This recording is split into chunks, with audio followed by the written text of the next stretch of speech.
Kaugnay pa rin ng kontrobersyal na pagpangalan ni President Duterte sa mga general ng PNP na umano'y protector ng mga drug syndicate. Makakapanayam natin sa linya ng telepono si Chief Superintendent Joel Pagdilao, ang dating National Capital Region Police Office Chief. Chief Superintendent Joel Pagdilao, magandang umaga po, sir.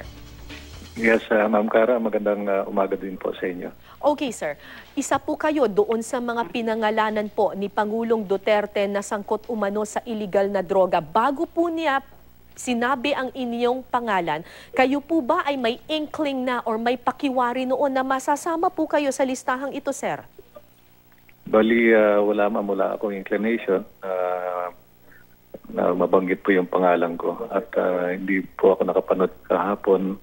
At nasabi lang po sa akin ng mga kaibigan natin sa media at sa mga kasama po natin. And how did you take it, sir? Bali, siyempre nakakagulat dahil ang katotohanan, hindi pa ako protector ng illegal na droga. Sa tagal ko po sa serbisyo, sa 32 plus years ko na service, talagang iningatan ko po ang aking reputasyon sa pagpatupad ng aking trabaho. At sa lahat ng command na aking inandel, talagang nilalabanan ko itong illegal na droga. Malaki man o maliit, talagang pinapahuli ko. At sinisigurado ko na makukulong sila at makukonvict. The record will speak for itself. Pero bakit po, of all the generals in the PNP, kayo po ang pinangalanan? Ano kaya ang naging batayan sa pagdawit sa inyong pangalan, sir? Ma'am Cara, I cannot speculate as of now. Kaya ako, ang masasabi ko lang is hindi totoo na protector ako ng illegal na droga. At handa ako na linisin ang aking pangalan na Pagdilao kahit na sa administratibo o criminal proceedings. Ano po ang mga hakbang na inyong, what steps would you take para po ma-prove or malinis po ang inyong pangalan, sir? Sinabi niyo po na handa kayong magpa-lifestyle check? Tama po ba?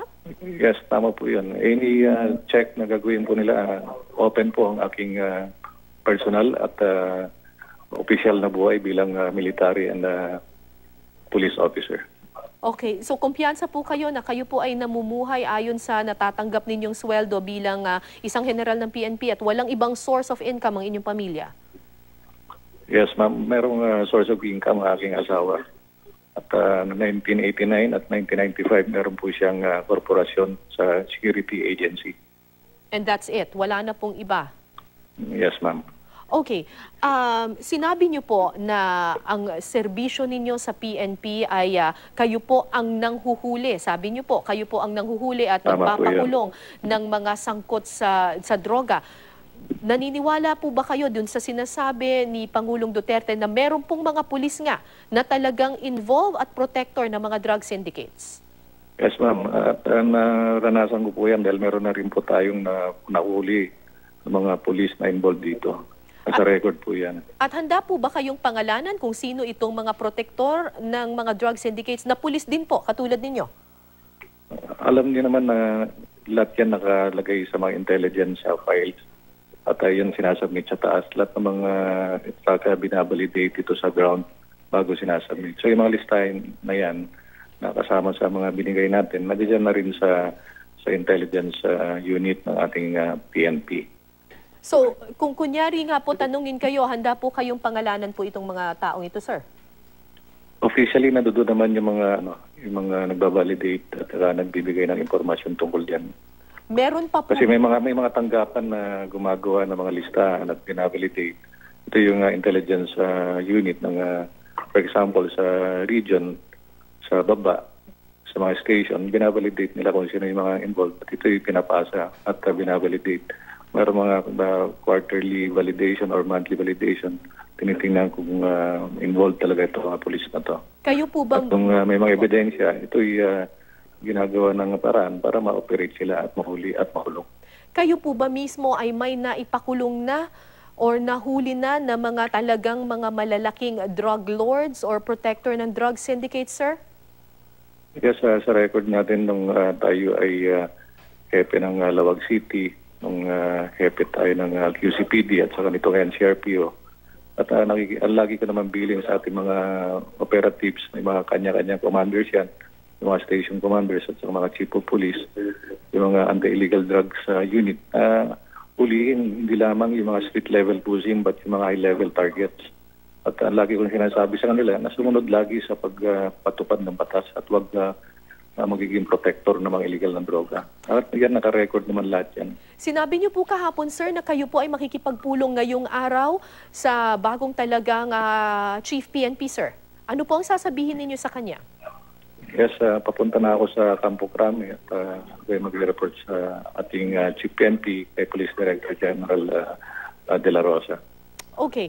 At tama po ba ang aming pagkakaalam na kayo po ay floating status po as of July 1? Bakit po kayo na ilagay sa floating status? At ano po ang ibig sabihin po nito, sir?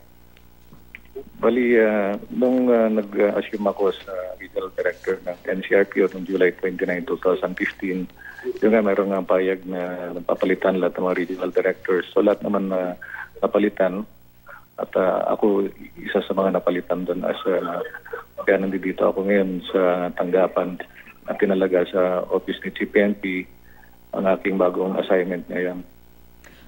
Okay, final question po, sir. Kung meron po kayong mensahe sa ating Pangulo na si Pangulong Rodrigo Duterte na siya pong nagpangalan sa inyo na sangkot daw kayo sa illegal na droga, ano po ang inyong pahayag or mensahe para sa kanya?